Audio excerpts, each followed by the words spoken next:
गोदावरीला महापूर येतो, दर पावसाळ्यात पुलाच्या वरपर्यंत पाणी येतं. पण एकदा 9/1969 पूर आलता, या पुलाच्या वरून सुद्धा सगळं अख्ख्या नाशिक पाण्यामध्ये बुड होतं. 9/1969 आज मी पाण्यामध्ये येतो म्हणून 750 किलोची घंटा आहे. बघ जाताना बघायची नुसती घंटा नाही, ती मर्दा मराठीची दिशेचे वसई मुंबईपाशी त्या पराभूत केलं म्हणून मला ती घंटा विजयाची निशाने आणलेली. आज घंटेपर्यंत पाणी लागलं तर अर्ध नाशिक आजही पाण्यामध्ये जातं. इथलं महत्त्व इतिहासकालीन घंटा आहे. हे मंदिर बांधलं 350 वर्षापूर्वी रामेश्वर. तुमच्यासारखे भक्त लोक तमिळनाडूला गेले, ऐका नाही गेले, या ठिकाणी आपण दर्शन घेतलं तर रामेश्वरमचं दर्शन प्राप्त होतं. रामाने शंकराची पूजा केली, त्याला रामेश्वरम.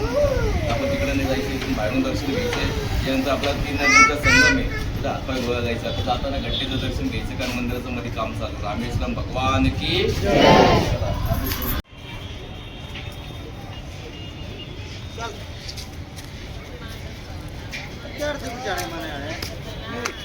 कुंभमेळा भरतो नाशिकमध्ये. हा रामकुंड गोदावरीचा 3 नद्यांचा संगम आहे.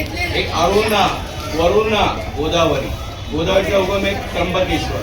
अरुणावरून जमिनीतून गुप्त होता. तुमच्या 12 राशीमध्ये ज्याच्या सिंह राशी जेव्हा गुरु राशी तर कुंभमेळा म्हणतात. म्हणून 2 राशीचा मत एक सिंह राशी, कुंभ राशी. त्र्यंबकेश्वरला उगम आहे, पण तिथे कपडे नसतात. नागा बाबा हे त्र्यंबकेश्वरला आंघोळ करतात. आणि जे कानामध्ये बळे असते रामाच्या भक्त्या पंचवटीमध्ये आंघोळ करतात. म्हणजे या ठिकाणी कोणी आंघोळ केली, डोक्यावर पाणी जरी घेतलं, हातपाय धुतले तर 3 हप्त्यांचा दोष निवारा होतो. आपल्या शरीराची शुद्धता होती. पहिल्यांदा आला असेल तर आपला सप्तकुळाचा उद्धार होतो. इथं महात्मा गांधी, पंडित नेहरू, इंदिरा गांधी, NT रामाराव, लता मंगेशकर मोठ्या इथं अस्थित्व विसर्जन केलं. या टायमाला महात्मा गांधीचं अस्तित्व केलं. हे व्हाईट मार्बलवाला गांधी स्मारक बांधलं, त्याच्या बाजूला इंदिरा गांधी स्मारक बांधलं. हे मंदिर 12 वर्षांनी उघडतं बघा एकदा. ऐका, हे कुंभमेळ्यामध्ये मंदिर उघडतं 12 वर्ष, त्याला ताळा लावलेला. 12 वर्षांनी का उघडतं? ही समोर गौतम ऋषीचे मोठे बुवा आहे, यांचा आश्रम आहे त्र्यंबकेश्वर. त्याच्या हातून गायीचा मृत्यू झाला, गाय गोमातेचा. ते दर भटकले, त्यांचं पात्र कुठं नाहीचं झालं नाही. शेवटी या ठिकाणी त्यांनी 12 वर्षाचा तपकार्य केला. तर 3 मातांनी आशीर्वाद दिला, गंगा, गौतमी, भागीरथी. मध्ये 3 मूर्त्या आहेत, 3 मूर्त्या आहेत, गंगा, गोदावरी, भागीरथी. कुंभमेळ्यात नाही आले तर तुम्ही आज या ठिकाणी दर्शन घेतलं, डोक्यावर पाणी घेतलं तर आपल्याला सिंहस्थ कुंभमेळ्याचं पुण्य प्राप्त होतं. गुरु सिंहावर माता की दर्शन घ्या, डोक्यावर पाणी घ्या, मला चपला घालायच्या. चला फटाफट.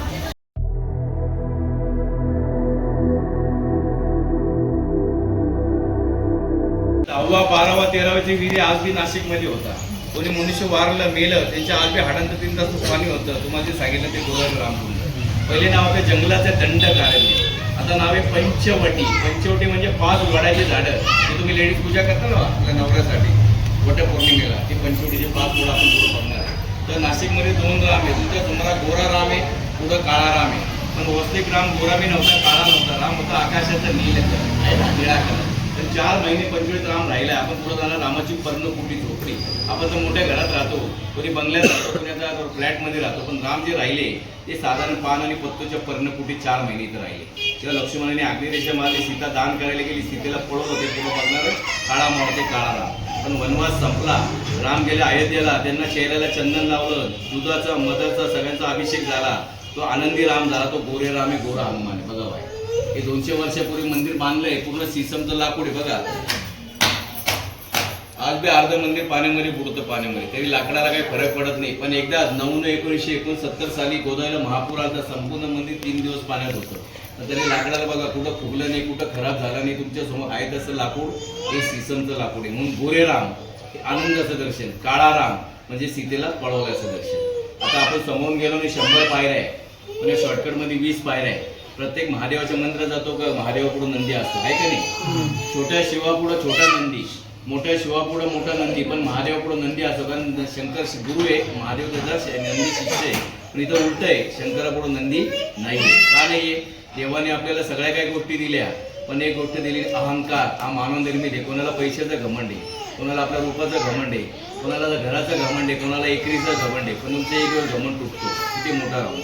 ब्रह्मदेवाला 5 तोंड होती, मोठा घमंड.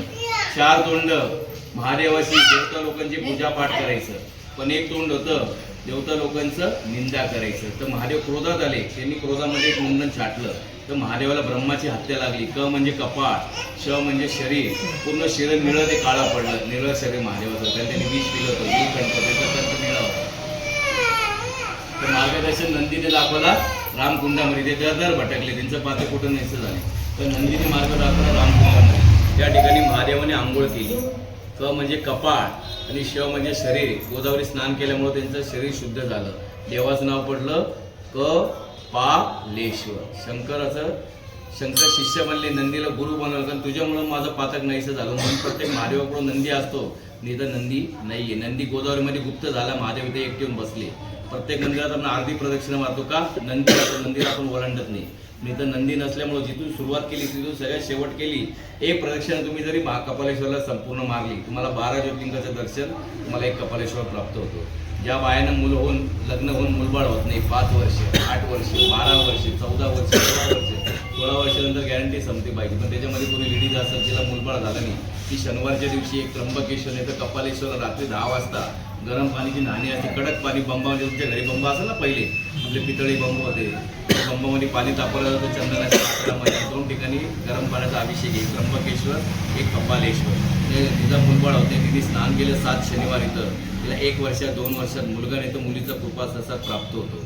खाली मी गाईड आहे, नुसतं तुम्हाला सांगतो म्हणून नुसतं ऐकू नका. तरी आयुष्यात शिवपुराण वाचलं तर 11 वाजता तिची कथा लिहिली कपालेश्वर महादेवाची. म्हणून संपूर्ण भारतात एकच मंदिर आहे बिना नंदीचं, महादेव कपालेश्वर. बोलो कपालेश्वर भगवान की जय. कपला कोणी घालू नका. आता मंदिराच्या समोर 20 पायऱ्या. आज सोमवारचा दिवस आहे, सगळ्यात महत्वाचं. गर्दी असेल तर पुढच्या दरवाज्याने जा, म्हणजे तुम्हाला नंदी आहे की नाही ते समजाल. मग कपालेश्वरचं दर्शन करून मग खाली आहे. मग नाशिकमधलं आपल्याला मोठं मंदिर बघायचं, काळा मावती काळा राम. रामाची झोपडी, मग सीतेच्या गुफेत जायचं. बोलो सियावर राम की जय.